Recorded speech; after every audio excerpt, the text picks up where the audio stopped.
But if you listened to last week, we previewed the big WWE Smackdown event at the KeyBank Center this past Friday night, a huge night of professional wrestling. Ironically, Connor and I passed each other in the aisle.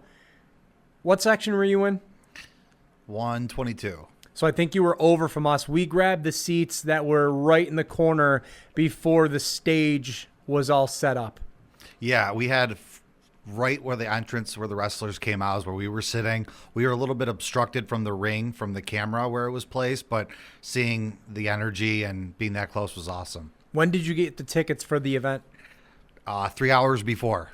Okay, so you did the same thing I did. As I mentioned last week when we talked about this, the tickets were ridiculously priced. They were, $100, $200 range.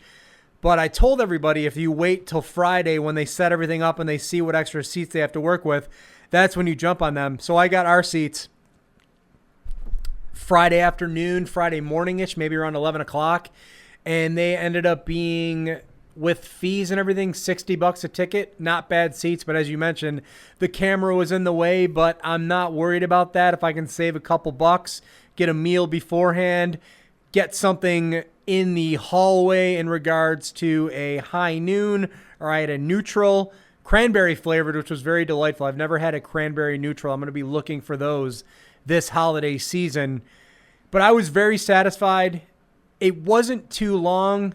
I was confused because they announced that the event was going to start at 7:45, but I know they film they put on a match just for the crowd. Then they filmed a speed match for X/Twitter.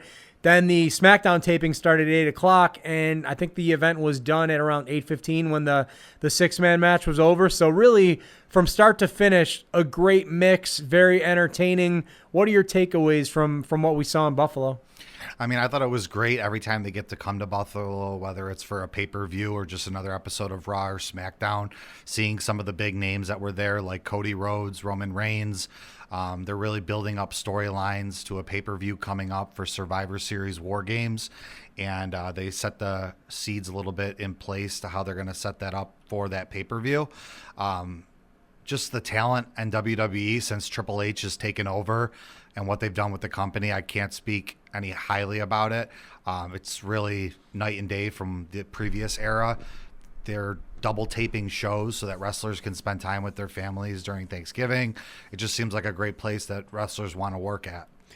Yeah, and it didn't look like there was very many empty seats in the KeyBank Center, which was great. As I mentioned, I was at the Raw taping in July of the year before, and that was close to being sold out.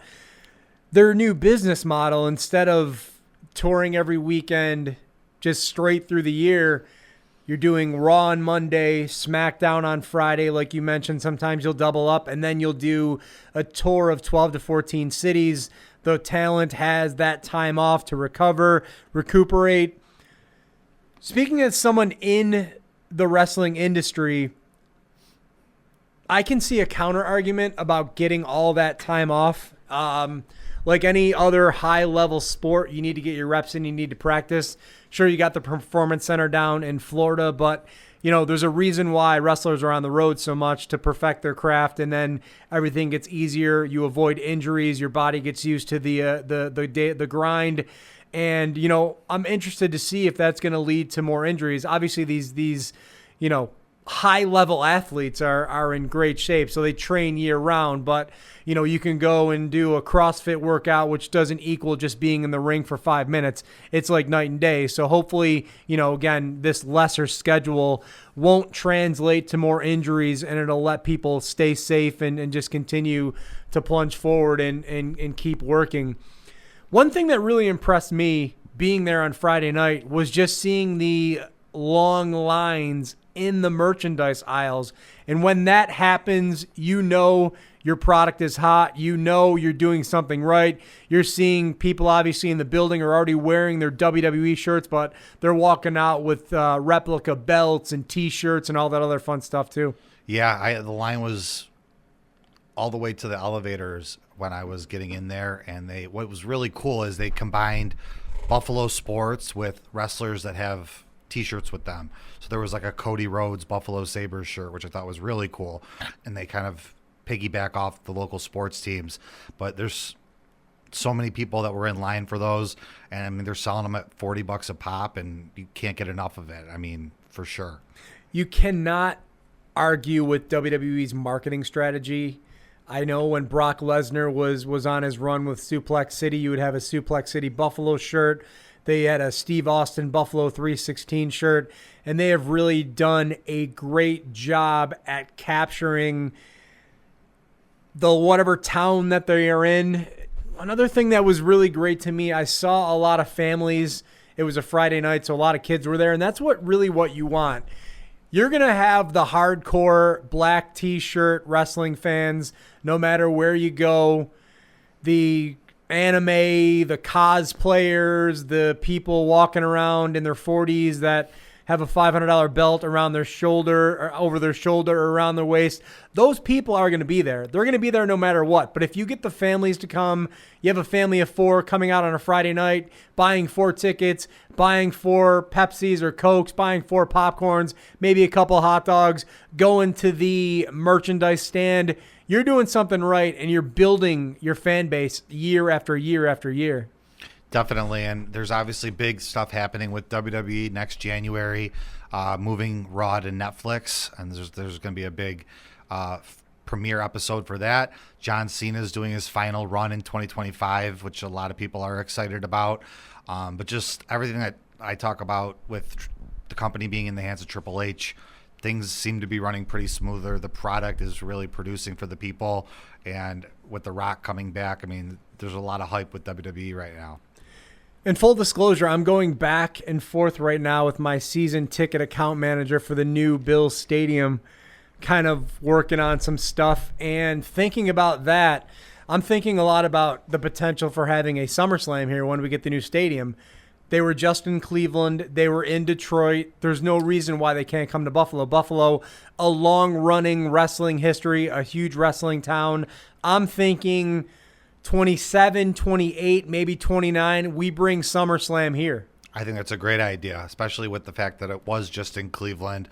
Don't have to worry about the weather in the summer. I mean, they'll have a canvas over the ring in case there's rain, but that would be a great attraction to bring more business to Buffalo, and I'm all for it. Connor, how far back do you go with wrestling? What's your first professional wrestling memory? So I didn't grow up with wrestling, which is disappointing because that was the Stone Cold and Rock era, the Attitude era. My first memories of wrestling was in college when a couple friends got me into it, and CM Punk was taking on John Cena at the Money in the Bank match in his hometown of Chicago. And that was one of the best matches I've seen put on. 2 of my favorite wrestlers going at it. And from there, I was kind of hooked from WWE. What was it about that match that got you hooked? I just think CM Punk, as a wrestler, his mic skills and what he can do in the ring makes him one of the best in the world, which he claims. And I love watching him perform. And John Cena is obviously very polarizing in the wrestling industry. Some people love him, some people hate him, but he is a huge draw. And that was like a heavyweight match for me to kind of start out watching wrestling. So after you started watching that, did you attend a live event here in Buffalo? I attended actually Raw in Cleveland because I was in college in Pennsylvania. Me and a friend drove to Cleveland for one.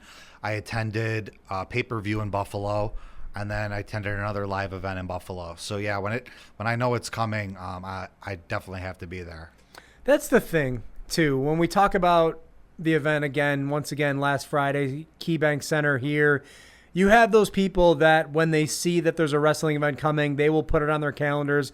They will come out and attend. And again, with as hot as the WWE is right now, you had that perfect mix of everybody getting together in the KeyBank Center for a great night of WWE action.